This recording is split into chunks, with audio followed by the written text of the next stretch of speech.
What about this thing about um, fear of loneliness? Is that reasons why people settle for less because they're fearful of being lonely? They're fearful of being I don't lonely. want to be alone. Like also being single. Fear of being single at a certain age that we've talked about. Yeah. But also fear of loneliness. Does it lead people to lack of patience where they are not patient to look for the one? Because you've got to be patient to look for the one, right? Yeah. But if you're fearful about, being alone, it kind of puts you in that trap of impatience where whoever comes, as long as they are close enough to what you want, that's good enough. They are not the one, but they are not the picture of what you want, but they are close. They give you a little bit of satisfaction and happiness there and there, and that make you settle for less because we are afraid of being alone. You don't want to be alone. But Regina, we would ask the question: what gives us that sense of you are alone? Is it because, do we go back to the other point that we said, the society has made it look like if you're not with someone, there's a problem with you. There's a problem with you. Right. I think that's the reason why we get in that atmosphere of, I'm lonely. I need someone. To fill that gap. And when someone comes, anybody can come. I have the experience. Actually, I'm not going to say that. But, I'm that type of girl. My girls know me. Like, I'll go to the restaurant by myself. Oh God, I'm horrible. Like, loneliness has nothing on me, y'all. Like, whatever couples do, I do them by myself, independently. She's not joking. I'm not joking. I'm serious on this stuff. Like, I'm that type of girl. I will book a 5-star hotel by myself, for myself. And I would just sit there, turn on the TV, just go in that, bubble bath kind of thing. Yeah. Have a very good wash. Just sit there, get my food, put it on the bed. And I'm spoiling myself. And nobody is there, Loneliness is not a disease. Being alone, let me not say that. Being alone is not a disease. I enjoy my own company that if I'm around the wrong people, I feel pain for myself. That's how, being alone have taught me to love my company. Yeah. So for people who are out there thinking like, okay, I am alone, I feel lonely because, there is no man around me or there are no a lot of people around me. So therefore I have to go and look or I am just going to get anybody to fill the gap. Listen to Regina. What is going to stop you from settling for less if you feel like that? Is learning to love your own company. When you love your own company, it's very difficult for you to let people in that don't match with you. Yeah. I've learned to love my company so much that what couples do, I do. And I feel so good. Like, I go to the movies alone. I mean, when my girls are available, I do things with them. But if they're not, I do picnics by myself. Like, 5-star hotel by myself.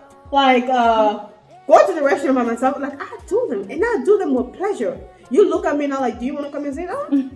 I do them with pleasure because I have learned to develop into the woman, to transition into the woman I am. And also to understand the time and work with that time and enjoy that process of being alone.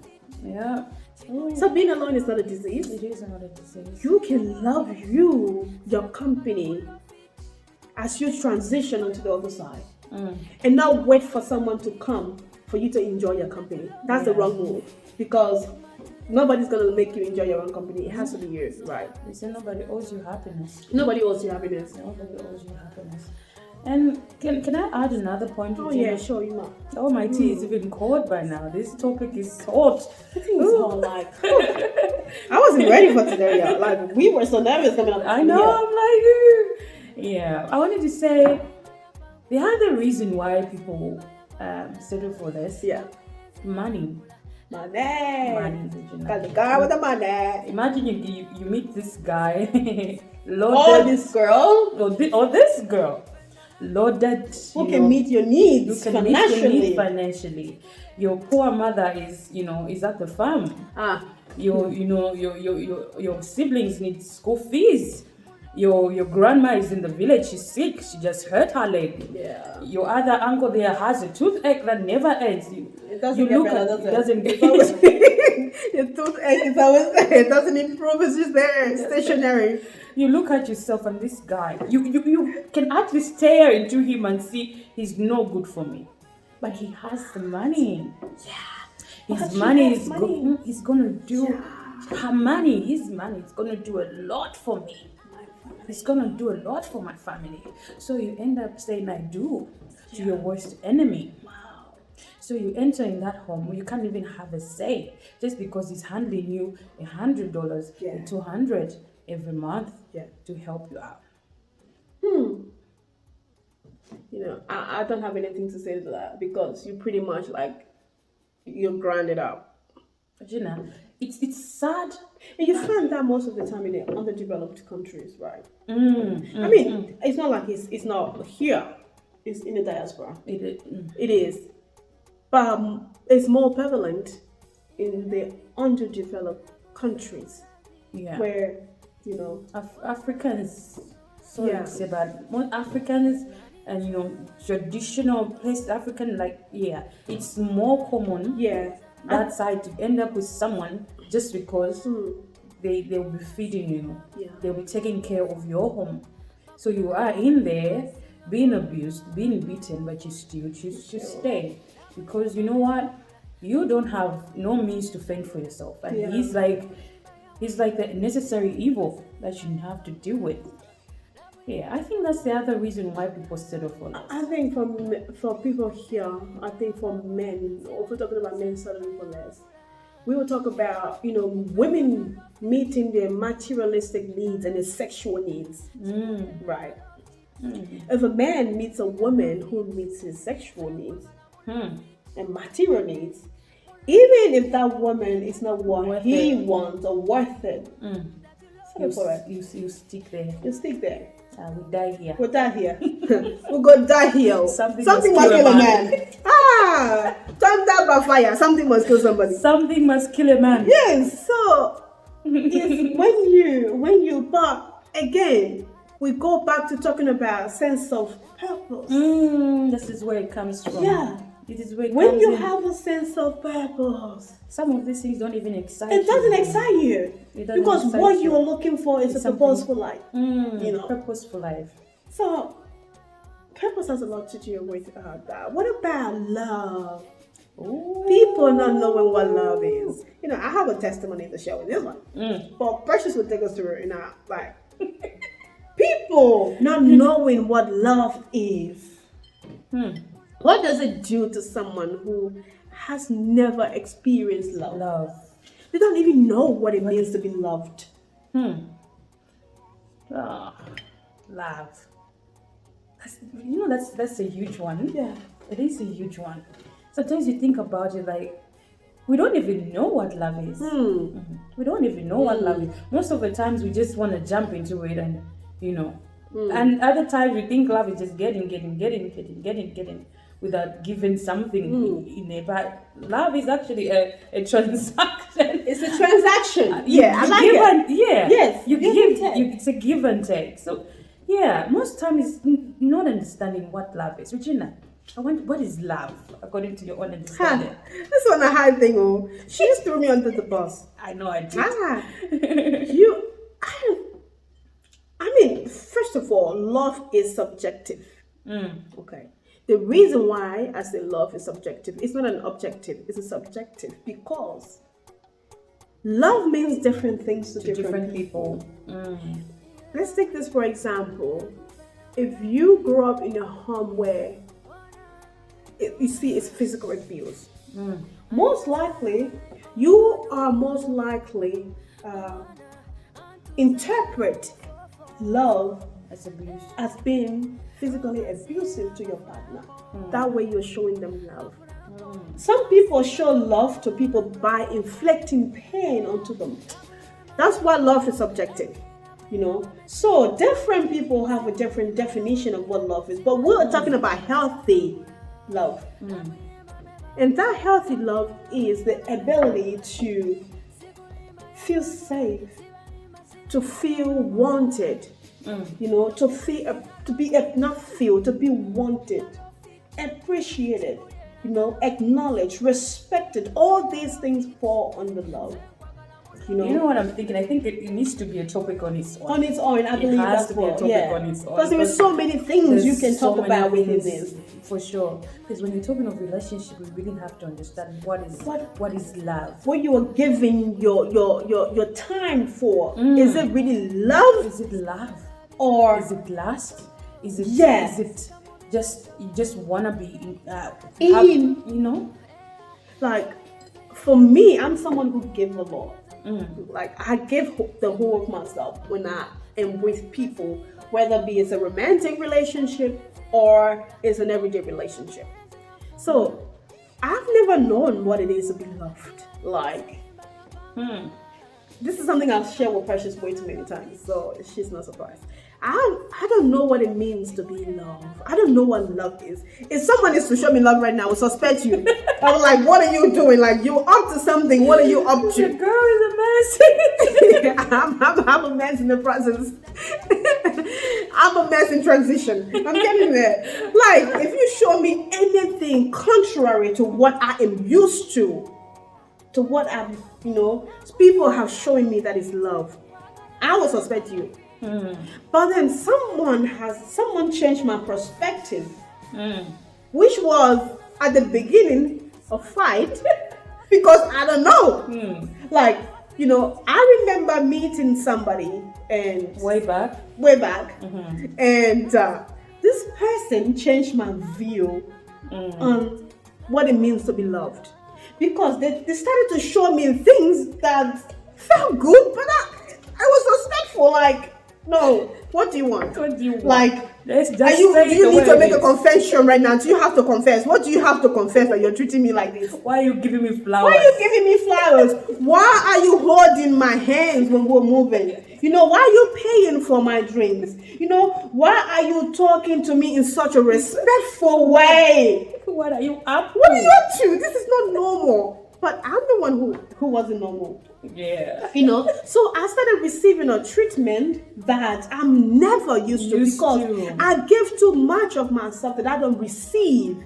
And when I don't receive the proper thing. I receive contrary to what I give. But when I met this person, or in transaction, in a conversation with this person, and spending more time with them, I started to realize that, wow, it actually feels good to be thought of. It actually feels good, it changed my perspective pretty much on what love is. And I started to and this person really set the standard high. With their behavior or their action towards me, and now waiting for my better half to come. I now know that what I used to get was not love. Was not love, yeah. And now I have a standard that I can compare what love is and what love should be. So if I have a relationship and that relationship doesn't match to that standard and to that treatment, that proper treatment, we're going to have a problem. Yeah. I'm not going to settle for less. Because when you have a standard of what love is and what love should be, you've tested love, you know how it feels. And when you don't feel that, and you get something contrary to what love should be or is, then it's time out. You gotta go. Time out. You quickly recognize it because you've tested it. Yeah. For me, I didn't taste what love is, so I couldn't recognize what love is. So when I was giving love, I started to suspect that, no, this can't be true. There's something wrong here. There has to be something wrong. There's no one this good. There's no one this good. You can't treat me this good and say there is nothing. I'm sure you tell something you want to confess. Just go straight to the point. I'm serious. Just like, let's sit down and have this conversation. Now. You don't have to be nice. You don't have to do all the things. Just come straight to the point and let's deal with it. What is it? Yes. What is it? Because I've never tested what love is. But when I started to test what love is, now I know what it is. What to expect. what to expect. So when I don't get Mm. that, I know I'm settling for less. That's deep. Oh, that's Yeah. mm. So knowing what love is, as we conclude with this, knowing what love is and what love should be, prevent people from settling for less in something that is not going to add value onto them, but rather sorrow, bitterness, and it will only steal your self-esteem and make you feel, lacking confidence within yourself. Because when you are in a relationship that make you lack confidence and create insecurity, that's not love. That's not love. It's a red flag. It's a red flag. Oh, this has been a lot. This love needs to be covered again, Regina. It does. I feel like we need to do a whole session on love. Yeah. Ooh. Ladies, gentlemen, we would like to hear from you. Why do you think, I have been in a situation, nobody is a saint, okay? I have been. Transparency is key. I've been in a situation where I've settled for less. I kept settling for less. And some of them, the reason why, some have to do with what we've just listed here today. Yeah. So why, I would like to know, why did you settle for less in your relationship? And from what we have said now, can you recognize that you are in a relationship that you're settling, that is not really what you want, that is not going to take you to the place you want to go, that is not adding, because a relationship that has come to benefit you is going to add something onto you, not take something away from you. So when you have a relationship that's taking something away from you, that's a red flag. So I've been a victim, and so many women have been a victim of settling for less because of most of the reasons that we'll have listed here. And some men as well have been victim of settling for less because for men will be lacking confidence and lacking purpose. I would believe. For men will be lacking purpose, and confidence and role model. That's the reason why men settle for less. If they're lacking the role model, if they're lacking confidence, and it's lacking the sense of purpose.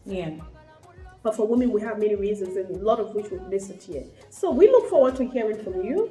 Bring forth your views. And educate. So we're doing this so that we can prevent women from settling for less. Even to remind ourselves. That when the time comes, we will be able to identify what less is and what's more. What more? Yeah. Child, my tea is cold. All right, guys. Thank you for joining us today. And girl, I feel like I want to hug you, Regina, you're gonna mess my shirt. Please, no. Did you guys hear that? I'm a messed up her shirt. Man, the girl is rolling too big for me now. Thank you for doing this again. I love being here. This is home. You always bring out I give her issues, man. I'm used to it. I make her not sleep. We are not gonna get into that. Anyways, thank you guys for joining us today, and we look forward to hearing from you and talking more next week. Have a lovely week. See ya.